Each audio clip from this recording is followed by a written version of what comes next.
Hi everyone. Detective Lefebre speaks. It was a crisp autumn morning when the call came in. The small town of Brookhaven, known for its picturesque charm and quiet streets, was about to be shattered. On the line was Sheriff Aldridge, his voice tense. "We've got a murder at the high school," he said. "Who's the victim?" I asked, already pulling on my coat. "Mary Ellis," he replied. "The English teacher. Found in her classroom. And here's the kicker. The prime suspect is one of her own students." I arrived at Brookhaven High to find the school in disarray. Students and teachers huddled in small groups, whispering and crying. The crime scene was cordoned off, but the tension in the air was palpable. This wasn't just a murder. It was a rupture in the fabric of the community. The classroom was unnervingly silent. Ms. Ellis's body lay slumped over her desk, her lifeless eyes staring at the board where she had written that day's lesson. All secrets will out. Blood pooled beneath her, staining the papers she had been grading. On the desk, a single item stood out. A small, crudely carved symbol burned into the corner of her notebook. It looked like a triangle with intricate markings inside. I noted it immediately. It felt deliberate, intentional. The room itself showed no signs of struggle. It was as though Ms. Ellis had been caught completely off guard. That level of ease suggested someone she trusted, or someone she underestimated.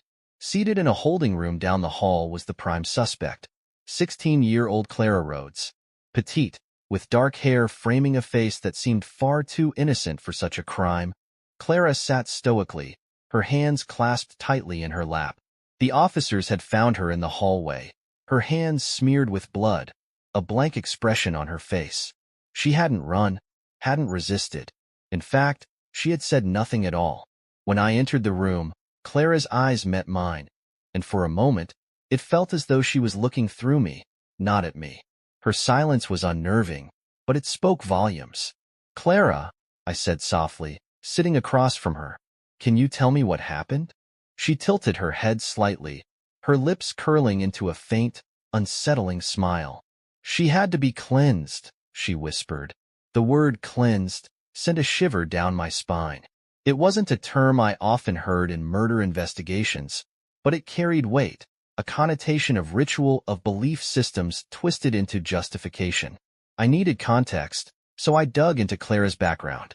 A star student in her younger years, she had become withdrawn in the past year, her grades slipping and her social circle shrinking.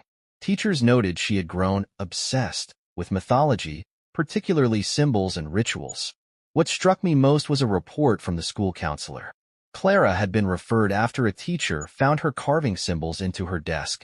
Those symbols matched the one burned into Ms. Ellis's notebook. This wasn't just a murder. It was a ritual.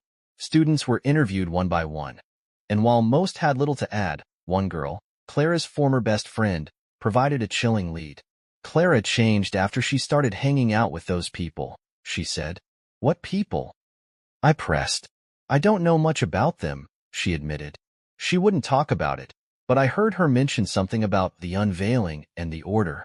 She said it was something big, something that would change everything. The pieces were beginning to form a picture, but it was still incomplete.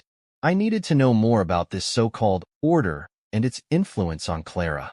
As I delved into Ms. Ellis's background, I uncovered an intriguing detail. Just weeks before her murder, she had confiscated a notebook from Clara, a notebook filled with cryptic writings and more of those symbols. I retrieved the notebook from the evidence locker. Its pages were filled with phrases like, "The blood will open the gate," and "The chosen must fulfill their purpose." At the center of the book was a drawing of the same symbol burned into Ms. Ellis's desk. Had Ms. Ellis discovered something she wasn't supposed to? Was that what had sealed her fate? Clara's parents were typical small-town folks, quiet, unassuming, and seemingly devastated by their daughter's arrest. But when I brought up the cult connection, their demeanor shifted. "We don't know anything about that," her father said quickly, his voice tight. Her mother, however, looked visibly shaken. "She's been different," she admitted. "Distant. She started spending more time online, locking herself in her room. I thought it was just teenage rebellion.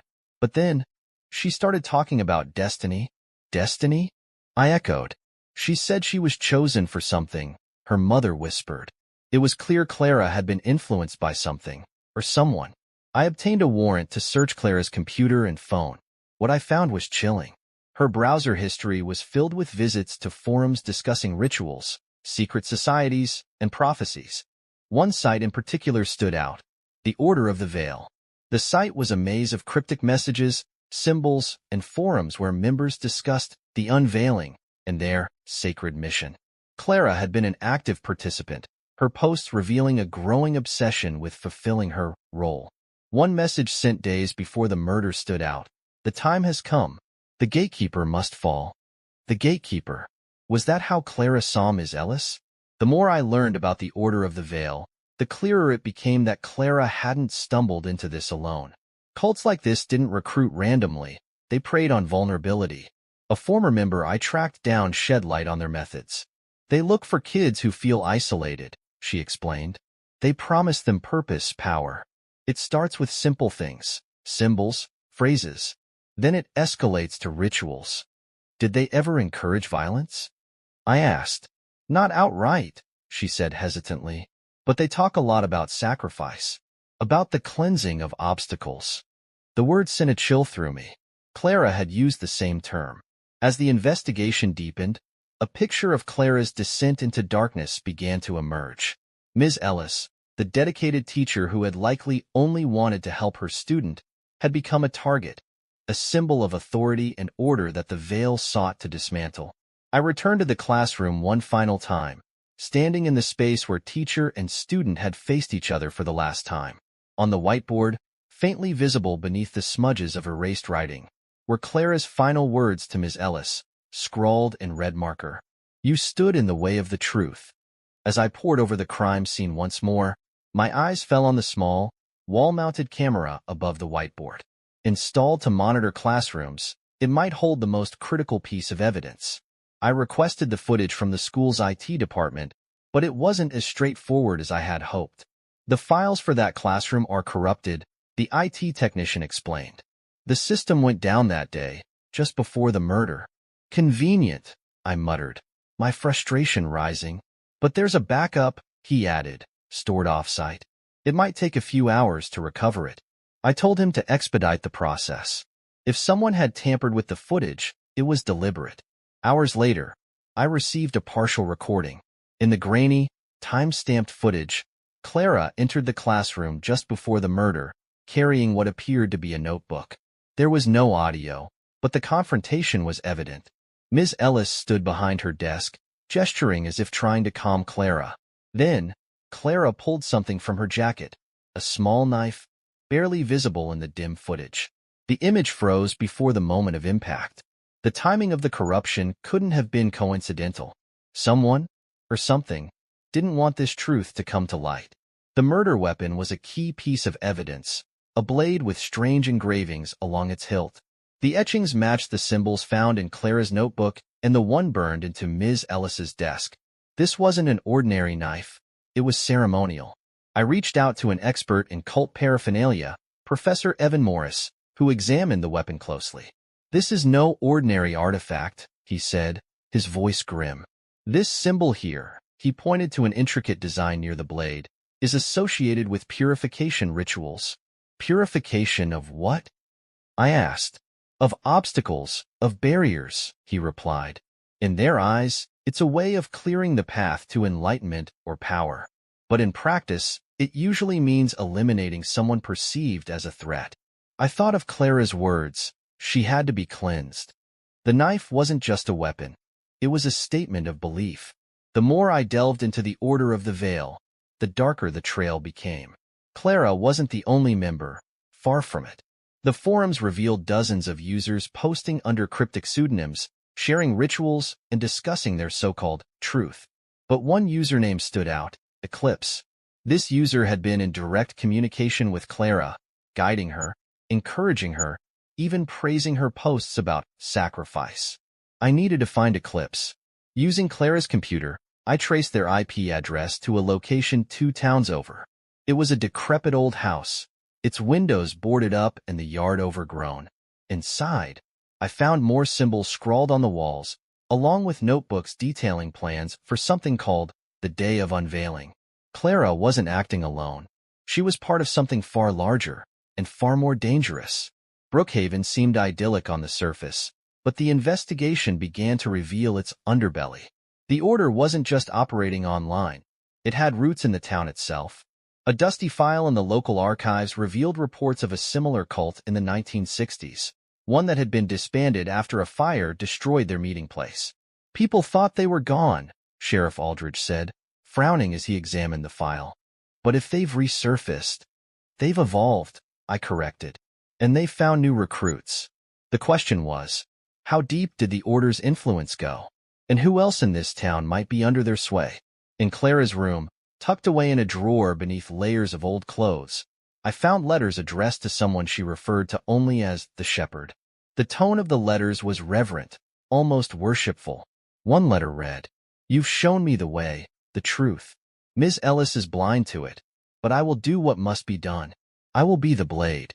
The Shepherd, whoever they were, they had Clara under their complete control. I ran the handwriting through our systems, but came up empty. This wasn't just a local cult. It was organized, disciplined, and careful. The letters also revealed that Clara wasn't just a pawn. She believed in the mission with fervent devotion. This wasn't just about manipulation.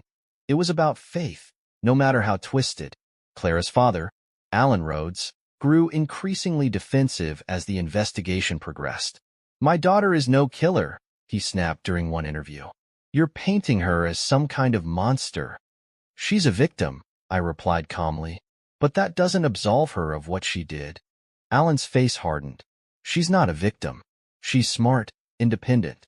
She wouldn't fall for this cult nonsense. It's all lies." But his denial only raised more questions. Was he protecting Clara or himself? As I dug deeper into the family's history, I uncovered something troubling. Alan had once been involved in a fringe religious group disbanded decades ago for unlawful practices. Could Clara's indoctrination have started closer to home than anyone realized? Tracking down the enigmatic Shepherd became my top priority. The letters hinted at meetings in secluded locations, and one specific phrase, "under the veil of midnight," led me to a spot in the nearby woods. There, I found a small clearing with makeshift altars and burnt remnants of candles. It was clear this was a meeting place for the Order. Hidden among the ashes was a list of names, each one marked with a symbol. Clara's name was there, marked with the same triangle that had haunted this case from the beginning. But so was another name I recognized, a local bookstore owner named Malcolm Ward. Malcolm had a reputation as a quiet intellectual, but when I confronted him, his calm demeanor crumbled. "I only provided guidance," he stammered. "It wasn't supposed to go this far." "You're the Shepherd," I accused. "I'm just a voice," he insisted. "The Order has many leaders." Faced with Malcolm's admission, I returned to Clara. "Your Shepherd betrayed you," I told her. "He said you were just a pawn." Her stoic facade cracked. "He said it was my destiny," she whispered, her voice trembling. "He said Ms. Ellis was stopping us from reaching the truth." "What truth?" I pressed. Tears streamed down her face. "The world is broken," she said, almost pleading. "We were going to fix it. That's what they promised." For the first time, I saw the scared, confused teenager beneath the surface. But her regret came too late for Ms. Ellis. Malcolm's confession opened a floodgate. He provided names of other members, revealing a sprawling network that extended far beyond Brookhaven. The Order wasn't just a local cult. It was a nationwide movement, operating in shadows, recruiting the vulnerable. But the Shepherd was just one piece of the puzzle. The real leader, the one orchestrating it all, remained elusive. The more I uncovered, the more dangerous it became. Malcolm Ward's confession gave us names, locations, and a deeper understanding of the Order's structure. However, it was clear he wasn't the true leader. The members referred to their ultimate guide only as the Veiled Prophet, a figure cloaked in mystery and revered by followers. "We never met him in person," Malcolm explained, his hands trembling as he spoke. "Only through messages, instructions. He's everywhere but nowhere." The prophet's name sent chills down my spine. A leader who stayed hidden while orchestrating chaos was infinitely more dangerous. Every breadcrumb of evidence pointed to one conclusion. The prophet was someone with influence, someone who could manipulate without detection. Clara's letters suggested she had direct contact with this shadowy figure. One line, scrawled in her otherwise meticulous handwriting, stood out. The prophet sees all. The day will come when even the blind will kneel. This wasn't just about Clara anymore. The prophet had manipulated her, used her as a weapon to fulfill a broader agenda. But what was that agenda? While combing through Clara's notebook for additional clues, I noticed something peculiar about the symbols. Each was paired with a location, coordinates scattered across the region. One was the woods where I had found the makeshift altar. Another led to an abandoned farmhouse outside of town. I visited the farmhouse with Sheriff Aldridge, and what we found was chilling. The building was empty, save for a single room on the second floor. The walls were covered in writings, phrases like, "The truth lies beyond the veil," and "Sacrifice clears the path." In the center of the room stood a pedestal, and on it was a handwritten manifesto signed simply, "The Prophet." It outlined a vision of purification, a belief that society was corrupt and that sacrifices were necessary to usher in a new era. What caught my attention, though, was a passage referencing a specific date, a date just 2 weeks away. It read, "On the day of unveiling, the chosen will rise and the blind will fall." The clock was ticking. Faced with the manifesto, I returned to Clara. Her resolve had crumbled under the weight of isolation and guilt, and she was finally ready to talk. "I didn't want to do it," she whispered, her voice barely audible, "but they said I had to. They said Ms. Ellis was standing in the way of the truth." "Who said that?" I pressed. "The prophet." She nodded, tears streaming down her face. "He told me she was dangerous, that she was trying to stop us from being free. I didn't want to believe it, but then he showed me the letters.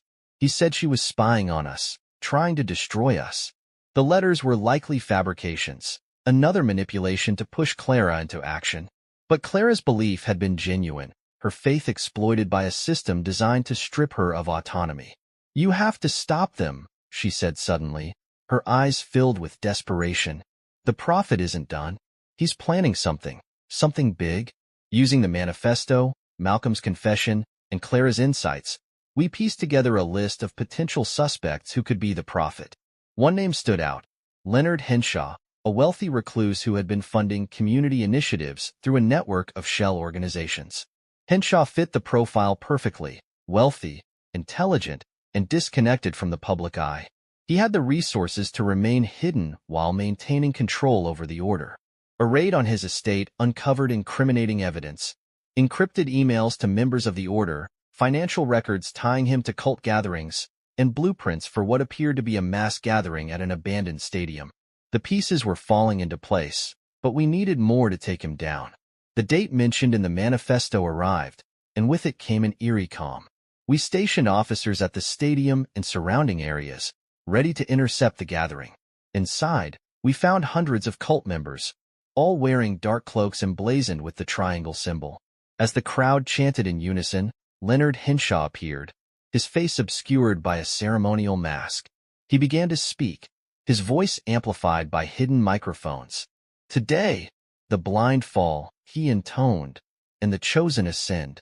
Before he could finish, we moved in. Chaos erupted as officers swarmed the stadium, arresting members and securing Henshaw. He fought back, shouting about a new era. But the operation was swift and decisive.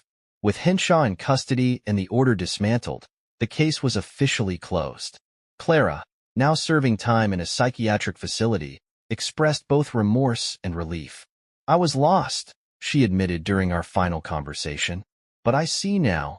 They weren't leading me to truth. They were leading me to ruin." The courtroom was packed during Henshaw's trial.